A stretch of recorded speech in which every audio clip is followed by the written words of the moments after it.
अस्सलाम वालेकुम। कैसे हैं आप सब लोग? उम्मीद करती हूँ कि सब ठीक होंगे। अल्हम्दुलिल्लाह मैं भी ठीक हूँ। सुबह सुबह आज अफ़ान ने मुझे बिस्तर से निकाल के और किचन में लाया है कि मामा नाश्ता बनाएं। तो नाश्ते का तो खैर उसका कोई प्लान नहीं था। मैंने कहा है कि अब आप ना बाहर जा ही रहे हो तो पहले नाश्ता करो, उसके बाद बेशक खेलते रहना। अब मुझे यो नाश्ते पे लगा के खुद वो ये अपने फ्रेंड के साथ बैठा हुआ है, गन्ने चूस रहा है। तो यहाँ बनाते हैं नाश्ता। मैं करूँगी साग के साथ। ये जैसे कि कल साग बना था और अफ़ान को एग के साथ दूँगी, और साथ हमारी चाय भी तैयार हो चुकी है। और आगे जो जो हमारी आज दिन की रूटीन होती है वो भी मैं आप लोगों के साथ शेयर करूँगी। मैं भी आज हम बनाएं सोन हलवा। मुल्तान का फेमस सोन हलवा जो होता है वो वाला में भी आज हम घर पे बनाएं। अगर वो बनाया तो वो भी आपके साथ शेयर करूँगी। उसके बाद जैसा कि आजकल मेरी रूटीन चल रही है कि मैं अपने घर नाश्ता करने के बाद और फिर मैं आ जाती हूँ अपनी नंद की तरफ। यहाँ बहुत रौनक होती है, आग जल रही होती है और खाना नाश्ता बन रहा होता है। ज़्यादा से बच्चे भी यहाँ नाश्ता कर रहे होते हैं और बातें करते हैं। इतना अच्छा फ़ील हो रहा होता है। मैं भी अपना इतना बड़े वाला मग लेके चाय का और इधर आ गई। चाय मैंने अपनी यहीं पी और बातें भी की। मुझे थोड़ा सा रौनक में मज़ा आता है। धूप पे चारपाई निकाली है और माशाल्लाह 3-4 दिन से इतनी कड़क वाली धूप निकलती है ना कि धूप पे बैठा नहीं जाता। ये मेरा एक ट्राउज़र था जो कि मैंने जिसका सत्यानाश करके और मैंने रख दिया था, क्योंकि ये मैंने सिलाई किया था और इसकी पता नहीं कटिंग अच्छी नहीं कर सकी है, क्या हुआ इसमें ना। ये मैं कंफर्टेबल नहीं थी, ये सही स्टिच नहीं हुआ था और जब तक स्टिच सही ना हो ना चीज़ मैं पहन नहीं सकती। तो अब मैंने इसे निकाला है कि मैंने ये सूट अभी तक पहने ही नहीं, जिसका ट्राउज़र ही नहीं अभी तक कंप्लीट, वो मैंने क्या ही पहना होना है। तो मैंने निकाला है कि ना सर्दियाँ अभी हैं और ना मैं इसको सेट करती हूँ और वो मैं पहनती हूँ ड्रेस, क्योंकि ऐसे ही खड़ा है उसका स्टिच होके शर्ट। तो देखती हूँ इसमें क्या करना है, इसको सारा उधेड़ना पड़ेगा और इसका मसला जो है ना वो हल करना पड़ेगा। मशीन निकालती हूँ, सिलाई मशीन, और इसको सेट करती हूँ।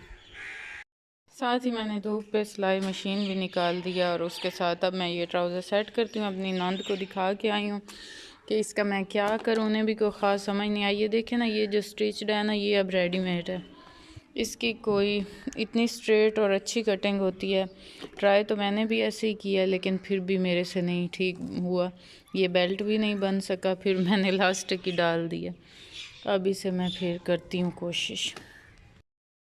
तो मैंने कुछ ट्राउज़र की सेटिंग कर दी है और सेटिंग करने के बाद ये कुछ इस टाइप आ रहा है। ऊपर मैंने हल्की सी लेस भी लगा दी है ये। तो उसके बाद कुछ इस तरह इसकी लुक आ रही है, लेकिन बहुत अच्छा लग रहा है। मैं अपनी नंद को दिखा के आई हूँ, उन्होंने भी कहा है कि ठीक हो गया बिल्कुल।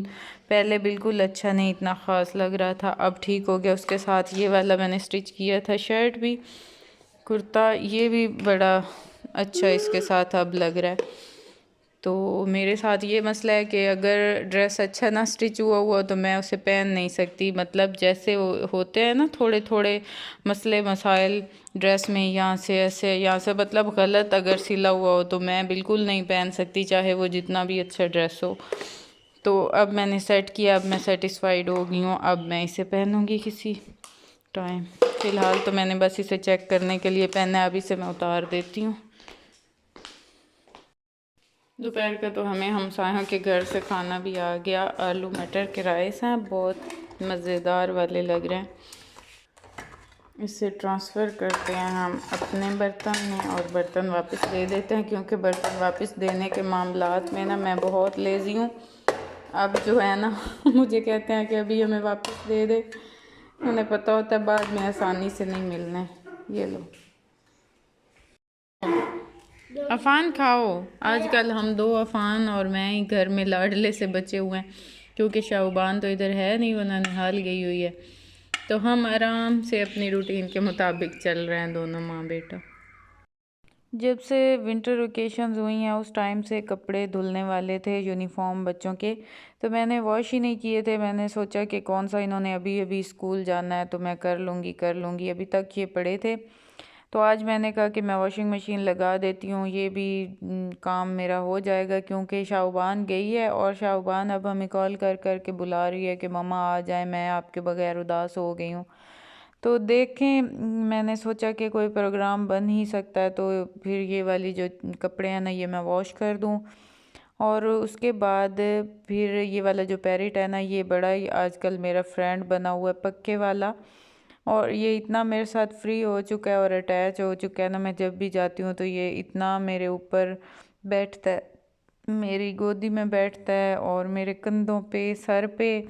और ये ना जितनी देर मैं इनके घर रहूँ ना, ये और किसी के पास जाता ही नहीं है, और ना ही ये और इतना ज़्यादा अटैच है सबके साथ, किसी किसी के साथ ही अटैच होता है ये। तो मुझे तो इससे थोड़ा थोड़ा अभी तक डर लगता है इसे हाथ लगाते हुए, और इसके पंजे भी मुझे बड़े चुभते हैं, लेकिन फिर भी मुझे अच्छा लगता है जब ये मेरे ऊपर बैठता है, मेरे कंधों पे, मेरे सर पे। ये उड़ के मैं जहाँ भी जाती हूँ तो ये मेरे ऊपर ही होता है। अब भी यहाँ देखें, ये मेरे ऊपर ही, जैसे जैसे मैं चल रही हूँ तब भी ये नहीं उतर रहा। उसके बाद अब ये कंधे पे बैठ गया है, और बड़ी मुश्किल से फिर मैं इससे जान छुड़ा के गई थी, क्योंकि इसका फुल मूड था कि मैं ना थोड़ी देर बस इधर ही खेलता रहूँ, ऊपर बैठा रहूँ, लेकिन मैं बिज़ी थी तो फिर मैं घर चली गई। उसके बाद हो गई थी शाम और फुप्पो लोग आए बैठे थे, मेरी फुप्पो, मेरी कज़न। तो उनके लिए मैं यहाँ ड्राई फ्रूट निकाल रही थी, और ड्राई फ्रूट ऐसा मिक्स हुआ हुआ था, लेकर भी फुप्पो लोग ही आए थे, और सारी चीज़ें ऐसे मिक्स हो गई थी, एक ही शॉपर में सारी चीज़ें थी। तो अब मुझे ना उन्हें सेपरेट करना बड़ा मुश्किल हो रहा था, मैं चुन चुन के निकाल रही थी, और साथ साथ हम बातें कर रहे थे। मैं अपनी कज़न को कह रही थी कि आज मेरे पास ही रुक जाओ। ये वाली मेरी जो कज़न्स हैं ना, फूफो की बेटियां, हम बचपन में बहुत ज़्यादा इकट्ठे रहते थे, एक दूसरे के घर सोना, और हमारी काफ़ी अटैचमेंट है एक दूसरे के साथ। तो मैं कह रही थी कि आज फिर रह जाओ, अच्छा लगेगा। तो रही तो वो नहीं, लेकिन काफ़ी टाइम ना हम बैठे रहे, बातें करते रहे, हमने ड्रामे देखे, और इस तरह करके ज्वेलरियाँ देखी, पहन के देखी, और बड़ा जो भी टाइम हमारा इकट्ठे गुजरता है ना, हम बड़ा एंजॉय करते हैं वो टाइम। तो यहाँ मैं कर रही थी, और हम यही बात कर रहे थे कि टाइम के साथ ना हर चीज़ सेटल हो जाती है। पहले पहले मुझे इतना ज़्यादा डर लगता था, जब मेरी शादी हो के इस घर में आई तब भी मैं इतना डरती थी, चाहे पूरे घर में लोग थे भी सही ना, तब भी वॉशरूम तक जाने से भी मुझे डर लगता था अकेले। तो मैं अब ना वही घर है और मैं वहाँ रहती हूँ बच्चों के साथ, और मुझे कोई डर नहीं लगता ज़रा भी। टाइम के साथ साथ सारी चीज़ें वो मैनेज हो जाती हैं, सब सेट हो जाता है। तो मैं अब भी वही हूँ, लेकिन मुझे ना ज़रा भी कभी भी नहीं फ़ील हुआ अगर मुझे अकेला भी रहना पड़ जाए इस घर में, तो अब वो अपनायत सी फ़ील होती है, अपना घर। तो अब वो डर नहीं लगता। फिर हमने काफ़ी टाइम यहाँ ना टीवी देखे, ड्रामे देखे, क्योंकि व्लॉग तो मेरा लेट हो गया, लेकिन आज काफ़ी टाइम बाद फूफो लोग आए थे, तो मुझे उन्हें टाइम देना था, तो मुझे बड़ा अच्छा लग रहा था उनके साथ बैठना और बातें करना। और बस यही थी मेरी आज की वीडियो। आई होप कि आप लोगों को पसंद आई होगी। अगर पसंद आई हो तो लाइक और सब्सक्राइब ज़रूर कीजिएगा। अपना रखिएगा ढेर सारा ख्याल, मुझे रखिएगा दुआओं में याद। मिलेंगे नेक्स्ट व्लॉग में, तब तक के लिए अल्लाह हाफिज़।